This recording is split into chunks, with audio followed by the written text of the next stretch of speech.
예, 안녕하셨습니까? 네. 그 지난번에 국무총리실에서 태양광 업체들에 대한 조사를 표본 조사를 했는데 너무 많은 비리들이 나왔어요. 그래서 전수조사로 확대했습니다. 거기서 드러난 비리는 이제 세상이 다 알게 됐고 네. 이제 검찰 수사가 들어갔습니다. 네. 이번에 검찰 수사도 그 전주 지역을 특정해서 그 지역의 태양광 업체에 대한 1차 압수수색에 들어갔어요. 네. 여기서 범죄 행위 혐의들이 이제 확인이 되면 이것도 아마 전국으로 확산되지 않을까, 확대되지 않을까, 예, 그렇게 생각하는데 이거 어떻게 보셨습니까? 근데 저는 이제 어떻게 보면 그야말로 이 전챙이 지금 비리들을 잡고 있다고 생각해요. 뭐냐면은 이런 권력형 비리라기보다는 지금까지 나온 거가 네. 뭐 축사로 위장했다. 곤충을 왜 그러냐면 그러면 REC라고 그래가지고 그 에너지 판매 인증서의 값이 달라집니다. 그러니까 Renewable Energy Certificate라는 게 있는데 네. 내가 얼마를 한전에 팔았어요. 음흠. 하면은 그 인증서를 발전소들에 팔 수 있어요. 연간 일정 규모 이상의 발전을 하는 회사들은 일정량의 신재생 에너지로 생산을 해야 되는데 직접 하려면 돈이 드니까 그렇게 민간 조그만 업자들이 한 발전량은 그러니까 탄소 시장 같은 거죠. 그렇죠. 사게 되는 거거든요. 그래요. 근데 그 REC의 값을 다르게 차별화했던 겁니다. 그러니까 어떻게 보면은 네, 알겠어요. 예, 네. 그래서 바로 그 부분에서 네. 여러 가지 비리가 나타나고 작은 업자일수록 그게 크다 보니까 가족들이 논아서 하고 뭐 이런 거를 가지고 하고 있고 네. 저는 좀 크게 잡아야 되는 부분은 뭐 새만금이라든가 이렇게 큰 에너지 단지에서 특정 업체를 지원한 게 있는가 이런 부분을 봐야지 좀 비리라고 할 만한 것들을 잡을 수 있고 지금 나온 것들은 제도에 대한 재검토로서는 굉장히 중요하지만 비리 자체로는 정말 그냥 잔챙이 비리다 이렇게 생각이 그래요. 됩니다. 예. 뭐 수사 기법일 수 있죠. 예. 우선 작은 끄트머리 하나 잡고서 쭉 당겨가다 보면 이제 몸통이 네. 나오게 되는 것이고. 예. 그런데 이게 이제 태양광 하면서 그 우리 좌파들이 이 태양광 사업에 진짜 빨대들을 많이 꽂았던 것 같은데요. 그런데 이제 태양광 사업 영역으로 가지고 가면 이게 중국산한테 거의 우리 제품들이 다 밀려버렸다고 그러더라고요. 그런데 이제 그 부분은 예. 세계 시장 자체가 그래요. 네. 그 이제 태양광에 들어가는 원료가 네. 실은 반도체 웨이퍼하고 비슷한 거 아십니까? 네. 근데 이제 반도체에 들어가는 고급 원료들은 네. 일본 회사가 음. 거의 한 5-60% 생산하고 있고 네. 한국도 한 10% 공급하는데 네. 태양광 쪽에 와가지고의 그것도 웨이퍼로 만들잖아요. 네. 그 실리콘하고 규소로 된 봉을 만든 다음에 잘라가지고 만드는데 그 부분은 중국이 지금 세계 시장을 거의 80% 이상 갖고 있어요. 그러니까 원래 이 태양광을 너무 급속하게 가속하다 보면은 중국에 대한 의존도가 높아질 수밖에 없었던 겁니다. 그렇군요. 그러니까 근본적인 근데 중국산이 네. 뭐 중금속 덩어리고 막 이런 그 얘기들을 많이 하더라고요. 다른 나라도 네. 그런 그 태양광 판넬을 생산을 하잖아요. 우리나라 생산도 그러니까 하고. 결국 지금 예. 세계의 태양광 시장도 거의 이제 반도체 시장만큼 규모들이 자꾸 커가거든요. 네. 뭐 지금 1년에 원자력 발전소 수십 개에 해당하는 정도의 태양광 단지들을 만듭니다.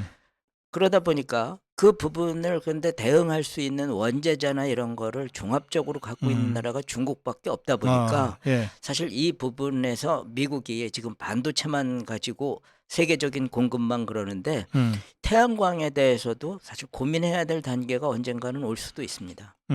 그래요. 알겠습니다. 자, 이제 이게 수사가 시작이 됐어요. 이 태양광이 갖고 있는 아주 다양한 이 성격들이 있는데 네. 이게 과연 이 원전을 중단시킬 만큼의 대체 에너지로서 충분한가라고 하는 아주 근원적인 에너지 차원의 그렇죠. 문제에 네. 더해서 여기에 온통 좌파들이 그냥 빨대를 꽂아가지고 정치적으로 오염시키는 네, 부분도 그러니까 있고. 한국 같은 나라는 예. 원래 태양광이라는 건 사막이라든가 햇빛이 많이 비치는 공터가 많은 나라는 그렇죠. 예. 가능하지만 우리의 경우는 근본적인 지형이 잘안 검토를 맞죠. 하지 않고 해가지고는 태양광으로 만일 이걸 다 우리나라 하려고 그러면은 음. 오히려 공해가 더 많아질 수도 있어요. 그러니까요. 예. 그래서 그런 부분에 대한 검토가 부족했고 네. 두 번째로 그렇게 급속하게 추진하다 보니까 원재료 공급이니 뭐 이런 거가 중국 의존도가 높아질 수밖에 없는 문제. 또 네. 하나는 이런 게 이제 저는 이제 검찰 앞으로 수사 좀 필요하다고 보는 건데 대규모 단지를 하면서 대부분 그런 이제 조합이라든가 뭐 일정 업체에 대한 약간 유리한 조건을 제시하다 보니까 네네. 그 방향으로 나가고 거기에 끼어들어 가지고 수의 계약 혹은 경쟁 입찰을 하더라도 엉터리 경쟁 입찰이죠. 대장동 같은. 대장동도 그런 거 아니었어요? 경쟁 입찰인데 짜고 친 고스톱 같은 거. 그래요. 예. 이런 류의 것들이 저는 좀 문제가 있을 거라고 좀 추측을 합니다. 그래서 그런 부분에 대한 거가 좀 잘 밝혀져야 되겠다. 알겠습니다. 예.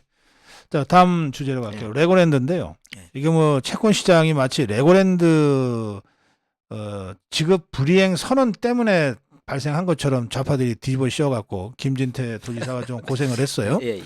근데 이제 김진태 지사의 주장은 두 가지입니다. 하나는 지급 불이행 선언한 적 없다는 예. 것이고, 그래서 이 레고랜드 무슨 저 회사 쪽 또는 그것의 그 실질적인 오너인 무슨 증권회사가 이거 장난친 거다 이런 주장이고, 네.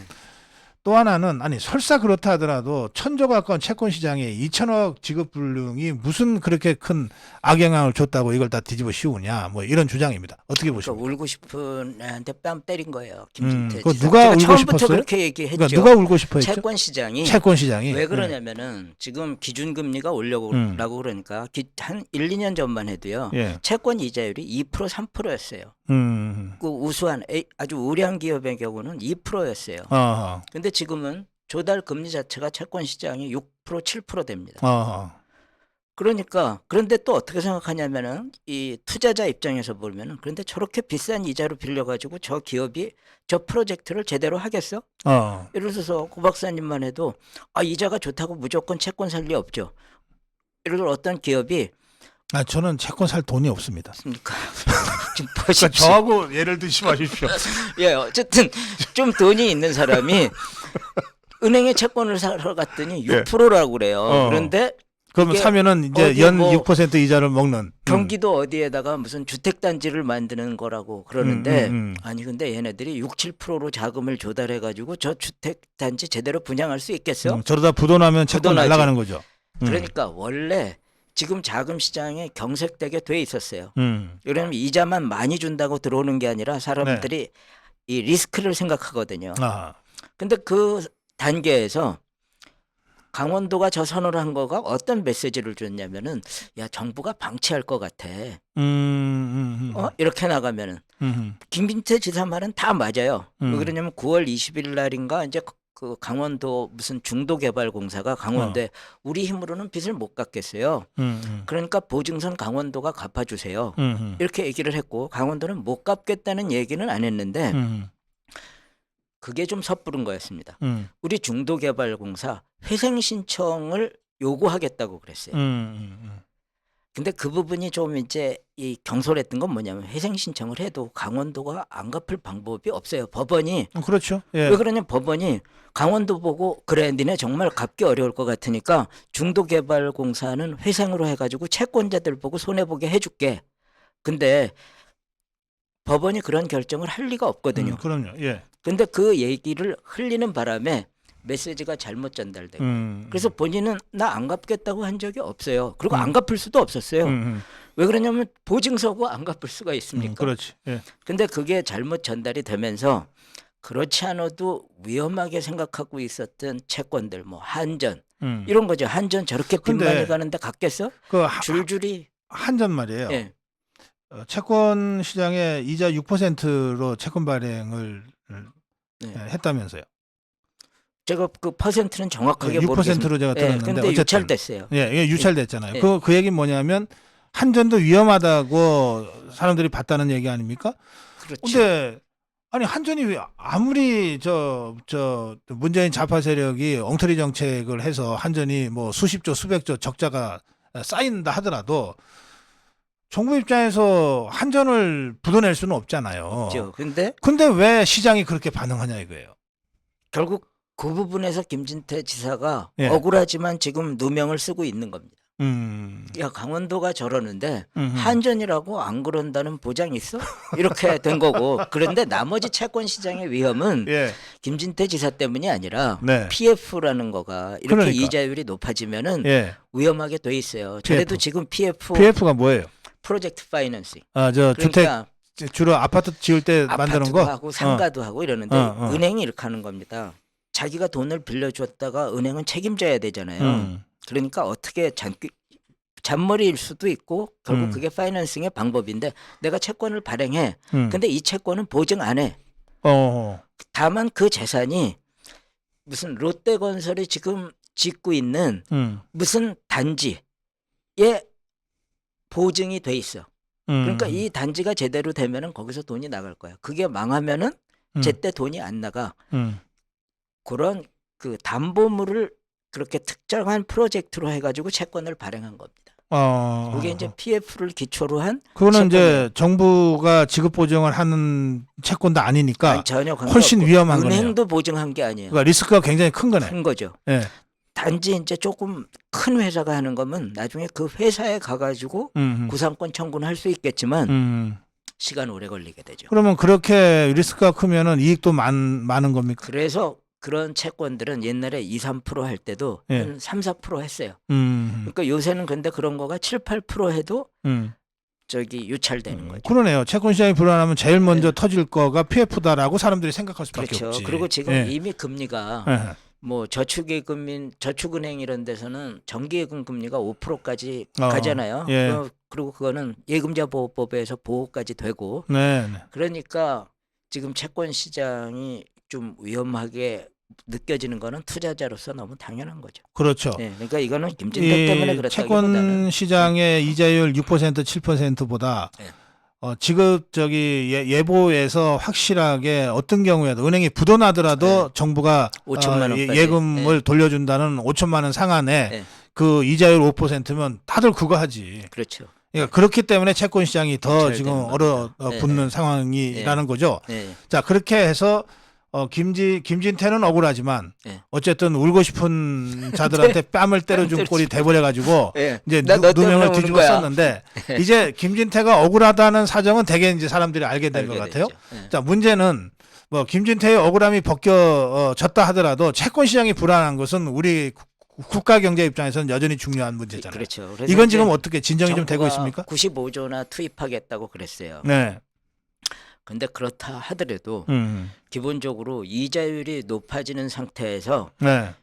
그런 프로젝트에 대한 위험 자체가 줄어드는 건 아니거든요. 아하, 예. 그러니까 정부가 돈을 푼다고 해도 그거는 뭐냐면 기존에 이미 도래하는 채권들의 부도를 막는데 네. 일부 쓰이겠지만 신규 채권 발행하고 그러는 위험들을 줄이지는 못한다 이렇게 볼 수 있죠. 알겠습니다. 네. 뭐 이 문제하고 직접 연관된 건 아니지만 그 말씀도 좀 듣고 싶은데요. 네. 지금 미국이 인플레가 일단 약간 잡히는 기미가 있다. 조금. 예. 그게 빅 스텝의 효과입니까? 자이언트 스텝의 효과입니까? 뭐 그런 것도 있겠죠. 예. 그러냐면 그렇게 하면서 야 이렇게 되니까 아무래도 경기가 좀 침체될 거야. 뭐 이런 거에 겹쳐가지고 한때 11%까지 갔던 생산자 물가가 지금 한 8점 몇 프로.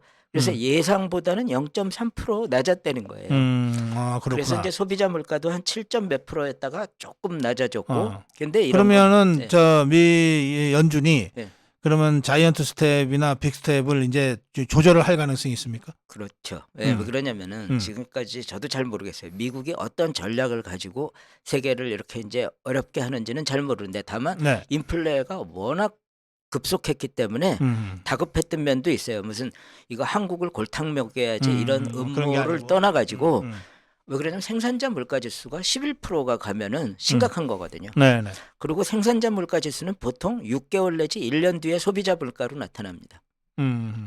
그런 면에서 아주 심각했는데 이제 조금은 잡혀가가지고 11%가 8%대로 떨어졌잖아요. 그리고 이제 소비자 물가도 조금은 잡혀가고 있고 그렇다면은 미국으로서도 금리가 너무 높으면은 가져올 위험들 이게 이제 자기 주변 국가한테도 위험을 퍼뜨릴 수가 알겠어요. 있는데 예, 예. 예.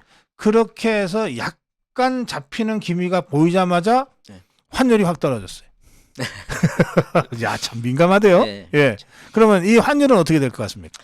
저는 환율은 이제 네. 장기적으로는 결국 이 국제 수지, 음. 우리나라 수출이 어떻게 돼가느냐 음. 이런 요인들에 의해서 결정된다고 보거든요. 저는 네. 굉장히 고전 경제학의 입장입니다. 네. 그런 면에서 본다면은 저는 원래 균형을 한 1200에서 1300 사이 정도가 균형이라고 생각을 해왔어요. 지금은 1300 중간 정도죠? 중간대로 가 예. 있죠. 다만 최근에 와서 균형이 좀 바뀌게 되는 거는 원자재 값들이 상당히 많이 올랐는데 그게 그렇게 쉽사리 떨어질 것 같지는 않다. 그리고 미국의 이 지금 치포 동맹 전략이나 이런 모든 것들이 한국 반도체 업체들한테 어쨌든 부담은 주죠. 예, 어렵게 하면서 음. 우리의 국제 수지가 옛날처럼 만만치 않다. 옛날에 막 흑자를 냈거든요. 네. 그렇다면은 그 제가 옛날에 봤던 1250원 정도의 균형이 이동할 수가 있죠. 이제는 1350원 정도가 1300 균형점일 정도는 수도 있다. 1350도 조금은 높다고 생각을 해요. 그래서 미국의 국제 수지 적자는 지금도 그러면 엄청나거든요. 1400으로 다시 뛸 가능성은 없습니까? 위기가 아니라면은 네. 미국이 그리고 뭐 저는 최근에 보면은 고의까지는 아니다. 저는 이제 어떤 고의를 조금 미국의 나쁜 의도를 생각했냐면은 예. 이걸 통해 가지고 미국에다가 이 국제 수지는 적자라도 한국 업체들을 미국으로 강제로 오게 하고 자기네들이 한국의 좋은 업체들은 이런 때 싸게 살 수도 있고 그래서 이게 미국 경제에 단기적으로는 나쁘지 않다고 생각했던 거예요. 그런데 그렇게 미국이 도박을 할까 이런 의심은 가졌었죠. 알겠습니다. 지금 환율이 오를까요 내릴까요 하셨는데 1,400원대로 다시 오를 가능성은 별로 없다는 게 저는 우리 제 이성구 생각이에요. 박사님의 네. 개인 소견입니다. 여러분 그거 믿고 그거 나중에 알면- 왜 틀렸냐 이렇게 예. 따지시면 안 돼요. 예. 예. 알겠습니다. 시간이 많이 됐는데 상속세 얘기만 짧게 좀 해주실까요? 그럴까요? 예, 이게 이게 저- 사실 오늘 뭐 반도체 얘기도 재미있고 다 이랬는데 상속세 문제는 제가 네. 어제 그 자유기업원 아, 하고 그 차세대 미래연구원이 공동 주최한 상속세 문제 세미나의 사회를 봤습니다. 그러셨어요? 네, 그래서 예. 이제 되게 전문성 없는 사람이 사회 보던데. 그렇죠. 잘 모르는 사람이 보는 건데 그래서 제가 맨날 사회만 보고 다녀요. 예. 근데 이제 우리가 좀 심각한 문제가 있다고 느끼는 거는 예. 상속세는 줄이기가 굉장히 모르니까 국민 정서상 쉽지 않죠. 네. 이거 뭐 부의 대물림 뭐 그런 이러면서 식의 좌파들의 비난이 공격이 계속 되게 올 수 많은데 있죠. 예. 지금 뭐를 좀 국민들이 함께 생각해야 되냐면은 예. 우리나라 상속세율이 거의 전 세계적으로 1등입니다. 그렇죠. 예. 예. 지금 이제 최고 세율이 50%인데 네. 기업의 경우는 할증세율 그래가지고 뭐냐면은 니네 경영권 프리미엄도 넘어가잖아. 그게 60%까지 60%까지 가게 올라가 돼요. 있죠. 예. 예. 저는 이렇게 되면은 어떤 문제가 있냐면 물론 삼성그룹의 경우는 한국을 뜨는 선택을 하기보다는 내는 선택을 했죠. 네. 그리고 그게 저 상속세를 삼성이 조 단위로 지금 부담하게 돼 있습니까? 뭐 토탈하면 10몇 조를 낸 거 아닙니까? 예. 10몇 조의 상속세를 냈습니까? 내게 됐는데 예. 그 미술품까지 따지면 그거보다 더 크죠. 아하. 예. 근데 이렇게 되면은요. 어지간한 부자들이 한국 탈출을 다 궁리할 거예요. 재산이 100억만 넘으면은 그러니까 네. 상속세 내느니 차라리 증여세 내겠다. 미리미리 그것도 다 안 나눠주기도 됩니다. 하고. 증여세도 상속세율하고 세율이 같아요. 증여세는. 같아요. 근데 이제 그러니까 증여세로는 회피하기가 되게 어려워요. 아하. 단지 기업들이 어떤 방식을 택하냐면 네. 자기 회사를 좀 망하게 합니다. 망해요? 망한다는 건 조금 과도한 표현이고 적자나게 만들어요. 적잖하게. 예, 그러면 순자산 가치가 줄어듭니다. 그거는 다만 비상장 주식의 경우에 평가 방법 때문에. 아하. 네. 그 다음에 상장 주식도 적자를 내면 시장에서 평가가 떨어지죠. 그래서 그런 때 증여하거나 그럴 때 그 시장가액으로 증여할 수가 있죠. 세금 계산을 해서 예. 증여하거나 이렇게 하고 예. 그다음에 다시 올린다? 올리면 되는 거죠. 그래서 너무 아니 기업들을 이렇게 편법으로 내모는 게 지금의 이 세금. 근데 이 세율이 너무 높으면은 예. 하다못해 그런 엄청난 기업이 아니라 네. 그저 한 1,200억 있는 정도의 자산가를 하더라도 예. 외국으로 이민 감으로써 한 50억 정도 벌 수 있어요. 그럼 나이 한 70대 가지고 네. 50억 벌 수 있는 방법이 있는데 없잖아요. 현실적으로 있는데. 예. 아니 한국에서 자기가 한국에서는 50억 없고. 벌 수 있는 방법이 없죠. 70대 무능력한 사람이면. 예. 그러면은 외국에 이민을 잘 가면은 50억 정도 상속세 줄일 수 있어요. 지금 상속세 안 받는 나라가 굉장히 많습니다. OECD 국가도 평균 상속세는 20 몇 프로예요. 그렇게 해서 가는 사람들이 있을 수 있다. 있을 수 있고. 그런데 그렇게 해서 나름 많이 가겠죠. 그러니까 그 정도 돈 갖고 가면 거기서는 뭐 진짜 대접받으면서 해주겠죠. 살겠네. 그래서 저는 적절한 정도 상속세를 받는 거가 상속세수도 늘린다는 거예요. 지금 우리가 이제 상속세수가 꽤 많이는 됐는데 예. 지금 이대로 가면은 어떻게든 조세 저항이 부자들도 있어요. 또 바보가 아니잖아요. 이자들도 머리가 좋아서 부자가 된 건데. 그래서 저는 적절한 상속세를 받는 거가 세수도 늘리고 국민들도 애국자로 만들되는 거예요. 예. 그리고 제가 속물 경제하는 이유가 뭐냐면은 분노와 적개심으로 경제를 운영하는 것보다 사람들의 탐욕을 이용하는 거가 더 경제 발전에 좋다는 거거든요. 박정희 대통령도 뭐예요? 잘 살아보지. 잘 살아보시지. 예, 했고 전두환 대통령도 3S니 뭐니 그러면서 니네들 잘 놀아. 물론 시장 경제 시스템 자체를 바꾸기도 했죠. 네. 그래서 저는 그리고 또 하나는 우리 경제 개발의 굉장히 성공의 중요한 원인이 뭐냐면은 시골에서 돈도 없으면서도 자식들이 효도할 줄 알고 막 교육에 투자한 거가 경제 개발의 원천이 됐다고 그러잖아요. 결국 자식 사랑이라는 것도 잘 이용해야 되는 겁니다. 그렇지. 예. 예. 근데 자식 사랑의 굉장히 중요한 부분이 상속이거든요.